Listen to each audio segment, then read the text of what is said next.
Oh, the documentary on this one. Pee-wee as himself. And I can see Paul's face. You guys can't see it, but like I thought this was a really well done documentary. Very heartfelt. There's a lot to it. I feel a lot worse about jokes I made back in the day because I'm like, oh, that man did not deserve this, you know. But again, product of our times. But this is a documentary that Paul Reubens, who played Pee Wee Herman famously for years, went out to make about himself. He didn't tell anybody he was dying while he was doing it, and he died in the middle of me.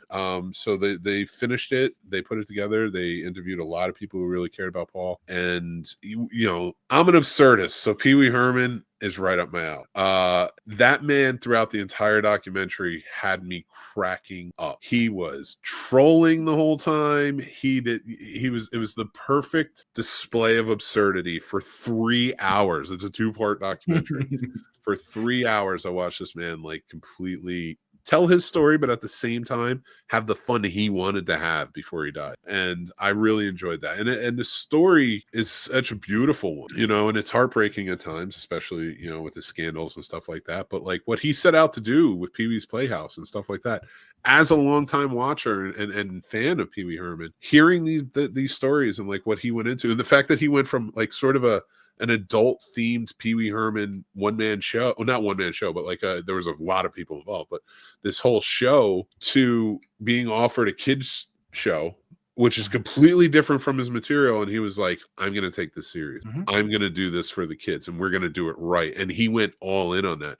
I love this documentary. I gave it a 3.5 out of 5. But Paul, what about you? What'd you think about it? Oh my God. It broke my heart. I'm not gonna lie. Those moments, you know, knowing what had happened, unfortunately, you know, rest in peace, Paul. It just breaks your heart kind of the whole time, especially like you said, those hardships, because he cared. Yeah. He cared about the message. He loved doing it. It was just so fun just seeing how much he put into it.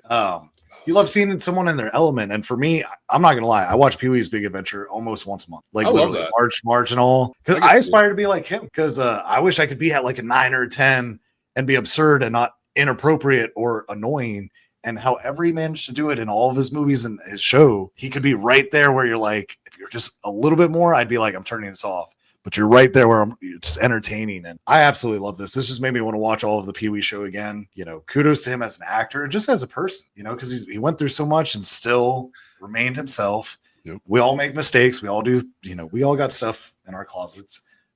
And good on him for doing this, because I think it showed that he really wanted to get his message out and so people could really see what was going on. And I mean, to even be joking and trolling people as he's dying, I just don't think I'd have the mentality to be able to be that upbeat or fun, knowing, you know, this is it.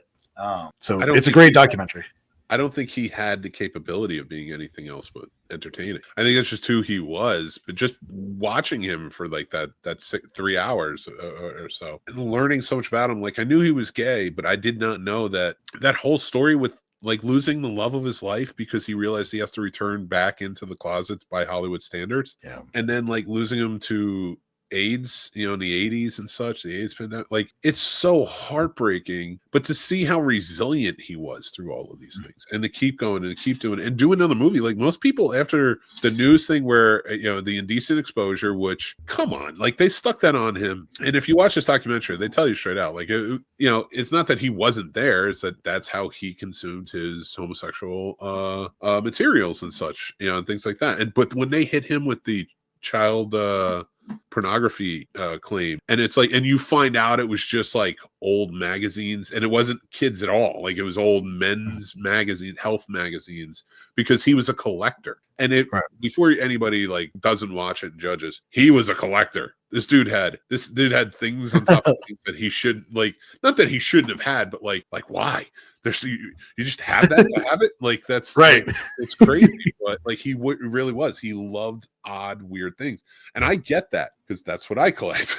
I don't collect those magazines, but right, you know, at the same time, it would still be okay because there was no exploitation of children, and that poor man got lambasted. And Paul Reubens, one more thing for your absurdity level. You are an absurdity god among the Scene Snobs, and I'm gonna give you that moniker now, the absurdity god, because the fact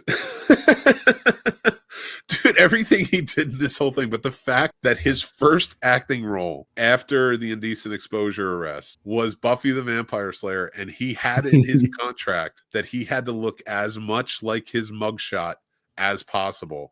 My friends, you are the absurdity god, and I appreciate it. We respect you. With the scenes. Thank you. We need to put him on a shirt. I would. I like just every year. I wouldn't use his likeness. Like he deserves all that credit. If I did it, I would do it for charity. You know, like whoever bought that shirt, like maybe go to a charity that he, go watch this doc. It's worth getting to know Paul Reubens. Watch his movies if you've never seen his movies either, because they are. Oh yeah, I like them all too. Like they said, Big Top Pee Wee flop, and listen, I could see that it did because. It was, I remember when that came out, but I loved it. I was like, Chris Christopherson, everybody's in this. I was like, I'm down. So I thought that was pretty cool, but go watch that too. Go watch all three of his movies, the whole night. And go watch Back to the Beach. He's in that as well. That's about Large Marge too. Tom Large Marge. I remember the Alamo. All right. Thanks for watching that review. Let's get to our final.